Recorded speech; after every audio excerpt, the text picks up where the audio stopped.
Yung dito na naman tayo. Tayo sa baratang kulungan natin with mga jet fighter natin. Yan, mga alas 10 pasado na. Ano? Grabe. Yan sila. Alisin ko muna tong plain water nila. Palitan ko lang Ferris Probiotic plus honey. Yan check natin bago natin pakainin ng matinding chicha nila. Ayan. Araw-araw na bigay nito. Ferris Probiotic plus honey. Hanggat may stock. Ayan. Grabe, sa hapon plain water. Magdamagang plain water hanggang umaga. Yung maghapon nila, ayan, Ferris Probiotic plus honey. Tapos pakainin na muna natin sila ng matinding chicha nila. Racer mix ni Wingmaster. Ayan check natin. Suka na lang ang konti dire. Kunti lang ako magpakain talaga sa umaga. Ayan, doon sa tropa ang nag-comment. Sabi niya baka daw tumukod ang ibon sa liparan kasi konti daw ako magpatuka. Yan nakikita mo tropa. Sa umaga lang konti yan. Talagang kinokontrol ko sa umaga. Sa hapon itolyokin. Halatang hindi ka nanonood ng mga vlog ko. Halatang na kahapon ka lang napadaan sa channel ko.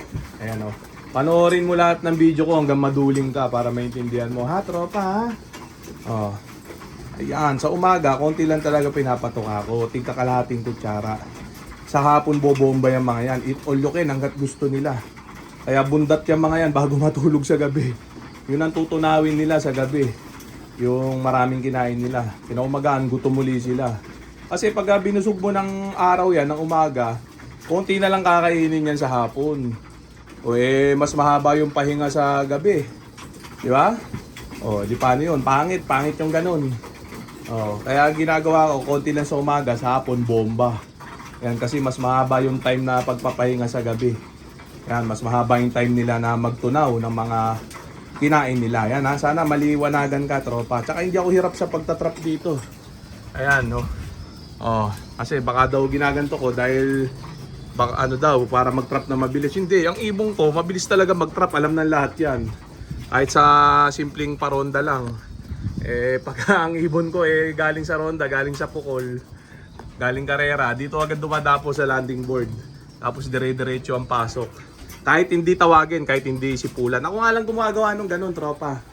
Yung kahit hindi sipulan ng ibon, kusa pumapasok. Walang ibang gumagawa nun, ako lang. Yung iba, tinatawag pa, pachok, pachok, pachok, pachok. Ganun pa sila. Yung iba, sipol lang sipol, may mga whistle pa. Tropa, nung newbie ako, ginagawa ko yun. Pero nung natuto na ako mag-ibon, di ko na ginagawa yun. Dagdag lang yun sa akin. Hindi ko naman kinokontra yung iba kasi trip nila gawin yun Pero sa akin, nababaduyan na ako sa ganun. Hindi ko trip mag-ganon sa ibon.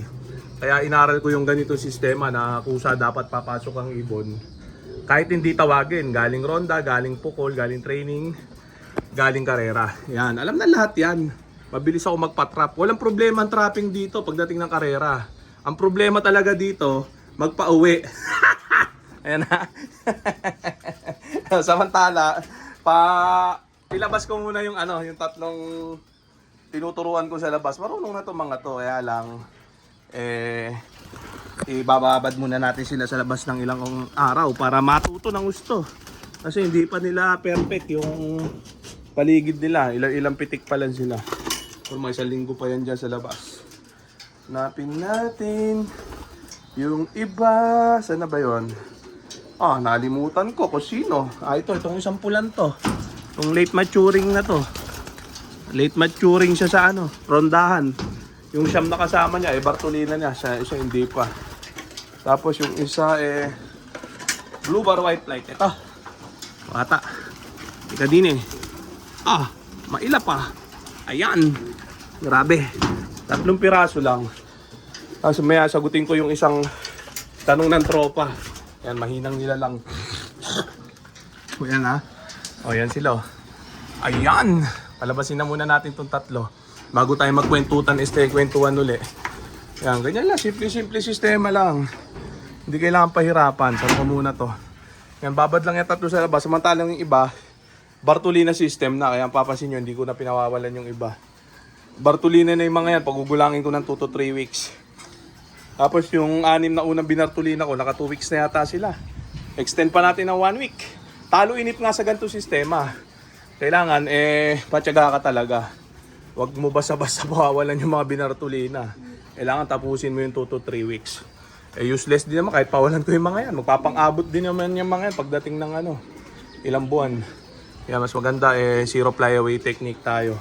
Yung isang kumag naman dyan nag-comment sabi tsamba lang daw na ma-zero flyaway ako. Bobo mo. Tsamba, hindi tsamba yan. Taon-taon ko ginagawa yan, tanga. So halatang di ka rin nanonood ng mga video ko at napadaan ka lang, ha? O tapos yung isang tropa nagtatanong about sa 1 week program, daily routine. Tropa, hindi uso sa akin yung ganun, 1 week program. Walang ganun dito. Ang ibon ko, pangangailangan ng mga yan, Peris probiotic lang para pampabilis tumunaw. Tapos honey para pambigay ng mga resistensya, etc. Lahat na yan. Kasi yung honey, kompleto ricados na yan. Hindi na kailangan magbigay ng kung ano-anong vitamina. Magdadagdag na lang ako ng pang-binder sa patuka dyan. Pag nag-grazier mix na ako ni Ewing Master, pag kompleto na itong team ko. Tapos paliliguan ko na rin itong mga tunon. Sa ngayon, kahit di paliguan yung mga yan, walang kaso. Yan, saka na, pagka lahat na sila. Yan, ganun din yan. Walang kaso yun, kahit di paliguan yan. Alagang tamad nga tayo, di ba? Yan, so hindi uso dito yung 1 week program, tropa. Walang ganun-ganun dito. Nung newbie ako, uso yun sa akin. Ngayon, hindi na. Pinapaskill ko pa sa dingding ko dati yun. Yung 1 week program na yun, na araw-araw iba-ibang supplement ang binibigay. Pero alam ko ng technique ngayon, hindi na para magganon-ganon pa. Kung ano lang ang kailangan ng ibon, yung major na kailangan nila, yun lang ibigay mo. Yan, yun lang binibigay ko. Sa akin yun ha. Nasa inyo yan kung gagayahin nyo. Gusto nyo madamay o ano. Yan.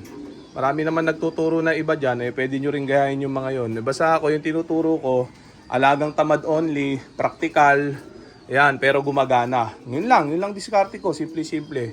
Kumbaga ako pinagaan ko ang sistema ng pag-iibon ng mga pansier, yan o. Ganun din kahit anong sipag mo, kung gugulong ka rin O, di ba? Kung mananalo ka talaga, hindi ka mapipigilan Okay na yung ganito, ganun lang. Ha? Simplihan lang natin para pag nagumulong ka, hindi gano'ng masakit, hindi ka pagod. Pagka nagtamasa ka naman, buenas mo. Petics ka lang, tapos nanalo ka pa. Panis yung iba sa'yo, di ba? Simple-simple. Tanong lang kayo, comment lang kayo dyan at sasagutin natin lahat yung gagawin natin ng malupit at matinding content yung mga tanong nyo para pagpalain na. Sa ngayon, ito muna yung mga content natin, mga pang norte natin, PHA. Next month na ako magsasaksak ng mga pang south natin, yung mga nagpisa ang mga inakay ngayon, sasaksaan ko muna ng stock ban, pang ending muna at pang under the table. Kuha muna tayo pang kapital, pang bayad ng pang ipon, pang bayad ng singsing natin, syempre. Malapit-lapit na rin ang bayaran ng singsing pang Norte PHA, kailangan kumuha tayo ng kapital muna. Yan, so okay na muna siguro yung mga tropa. So dito ko na muna tatapusin itong video na to. Shoutout sa may hinang nilalang. Okay na ha.